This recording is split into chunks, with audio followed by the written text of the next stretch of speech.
আমার যতদূর মনে হয়, আমি যতটুকু ভিডিও দেখতে পেয়েছি, কারো হাতে ন্যাশনাল ফ্ল্যাগ, তারা হচ্ছে বিজেপি, আর কারো হাতে ডিওয়াইএফ এর সাদা লাল ফ্ল্যাগ। আমার কাছে 3টে ভিডিও আছে, আমি দেখেছি। যে ক্ষতি হয়েছে কালকে আরজি করে, যারা এই তাণ্ডব করেছে, তারা কিন্তু ছাত্র আন্দোলনের সাথে, এই আরজি করে ছাত্র আন্দোলনের সাথে যুক্ত নয়, তারা আউটসাইডার। আমার যতদূর মনে হয়, আমি যতটুকু ভিডিও দেখতে পেয়েছি, কারো হাতে ন্যাশনাল ফ্ল্যাগ, তারা হচ্ছে বিজেপি, আর কারো হাতে ডিওয়াইএফ এর সাদা লাল ফ্ল্যাগ। আমার কাছে 3টে ভিডিও আছে, আমি দেখেছি।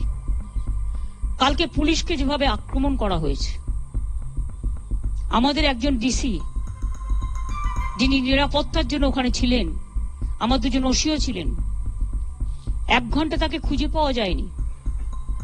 আনকনসিয়াস অবস্থায় তাকে উদ্ধার করা হয়। তখন তার মাথা ফেটে মানে চুরচুর করে রক্ত পড়ছে।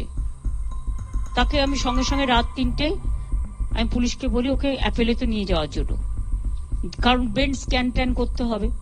আর এটা অনেক সময় মাথায় আঘাত পড়লে কোমা টোমাতে চলে যায়, সঙ্গে সঙ্গে ট্রিটমেন্টটা ঠিক মতো না হলে।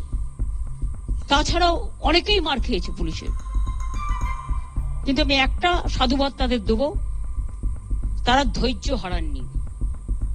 এত তাণ্ডব দেখেও তারা সহ্যের সীমা হারায়নি। তারা শান্তির জন্য কাউকে আঘাত করেনি, এটা ভালো।